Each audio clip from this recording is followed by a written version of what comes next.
இன்றைக்கி நம்ம எல்லாத்துக்கும் பிடிச்ச ஒரு சூப்பரான பாதாம் மில்க் எப்படி பண்ணுறதுனாங்க பார்க்க போகிறோம். இது வீட்லேயே பண்ணி வச்சுக்கலாங்க. ரொம்ப சிம்பிள் தான். ஸ்டோர் பண்ணி வச்சுட்டா நம்ம ரொம்ப நாளைக்கே நல்லா யூஸ் பண்ணலாம். காஃபி டீ குடிக்கிறத விட குழந்தைங்களுக்கு காலையில் நேரத்தில் பாதாம் பிஸ்தா இதெல்லாம் இவங்க சாப்பிட்லினா கூட பாலில் கலந்து கொடுத்துருங்களேன், நல்லா ஸ்ட்ரென்த்தாக இருக்கும். இதுக்கு நான் 1 கப் பாதாம் எடுத்திருக்கேன். இதை நல்லா நம்ம ஃப்ரை பண்ணிகிட்டே இருக்கணும். ஹையில் வச்சிடாதீங்க, சீக்கிரமாக கருகிற ஸ்மெல் வந்துடும். அப்போ அந்த பொடியிலையும் அந்த ஸ்மெல் இருக்கும். கொஞ்சம் மீடியம் ஃப்ளேமில் வச்சுட்டு அதையே ஃப்ரை பண்ணிகிட்டே இருக்கணும். அது நம்ம கை எடுத்துட்டோம்னா என்ன ஆகுதுன்னா, ஒரு சைடு மட்டும் நல்லா கலராக ஆயிடுது, இன்னொரு சைடில் வந்து வறுபடாமல் ஆயிடுது. இப்போ பாருங்கள், நம்ம நடக்கல்ல ஃப்ரை பண்ணால் எப்படி இருக்குமோ அந்த ஒரு கலருக்கு வந்துருச்சு. இதுதான் கரெக்டானது. அந்த டைமில் ஒரு 15-20 முந்திரி, கொஞ்சம் பிஸ்தா இதை போட்டுக்கலாம். இது வந்து நம்ம வீட்டில் எவ்வளோ வச்சுருக்கோமோ அவ்வளோ போடுறதும் நல்லது. ஆனால் ஈக்குவலாக போட்டுறாதீங்க, பாதிக்கும் போட்டுறாதீங்க. கொஞ்சம் ஸ்மெல் வந்து டாமினேட் பண்ணிடும். நம்மளுக்கு பாதாம் மில்க் தானே, அதனால் கொஞ்சம் பாதாம் தான் நல்லா ஜாஸ்தியாக இருக்கணும். உங்ககிட்ட வால்நட் இருந்தால் கூட போடுங்க, அதுவுமே நல்லாயிருக்கும். என்கிட்ட இல்லாதனால நான் அதை ஸ்கிப் பண்ணிட்டேன். இப்போ முந்திரியும் பிஸ்தாவும் வந்து கொஞ்சம் கடைசியில் தான் போடணும், ஏன்னா ஓவராக அது ஃப்ரை ஆகிடக்கூடாது. பாதாமுக்கு கொஞ்சம் லேட் ஆகும் ஃப்ரை ஆகிறதுக்கு.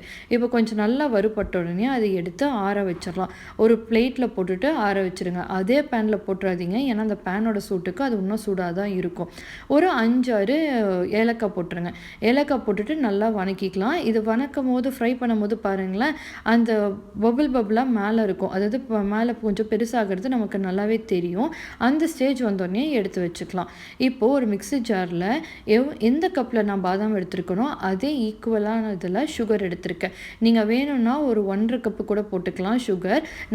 நான் 1 கப் மட்டும் போட்டிருக்கேங்க. அப்புறம் வறுத்து வச்ச ஏலக்காயும், கொஞ்சம் குங்குமப்பூ, அப்புறம் ஒரு 1லேருந்து 1.5 ஸ்பூனுக்கு மஞ்சத்தூள் போட்டுட்டு அரைச்சிடலாம். கலர் பாருங்கள், பார்க்கவே சூப்பராக இருக்குல்ல, நம்ம பாதாம் மில்கோட கலர் மாதிரியே.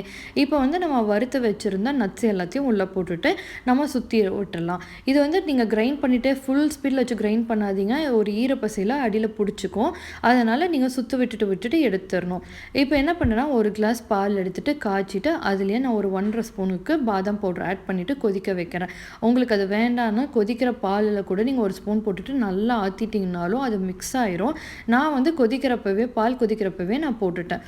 இப்போ உங்களுக்கு சுகர் பத்தலைன்னா கூட நீங்கள் இந்த டைமில் சுகரை ஆட் பண்ணிக்கோங்க. இப்போ பார்த்தீங்கன்னா சுட சுட சூப்பரான பாதாம் மில்க் ரெடிங்க.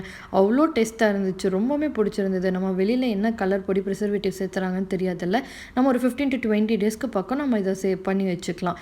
இப்போ நான் என்ன பண்ணியிருக்கேன்னா, பாதாமை நல்லா பொடியாக கட் பண்ணி அதையும் போட்டுட்டு கொஞ்சம் ஒரு 1-2 குங்குமப்பூவையும் போட்டாச்சு.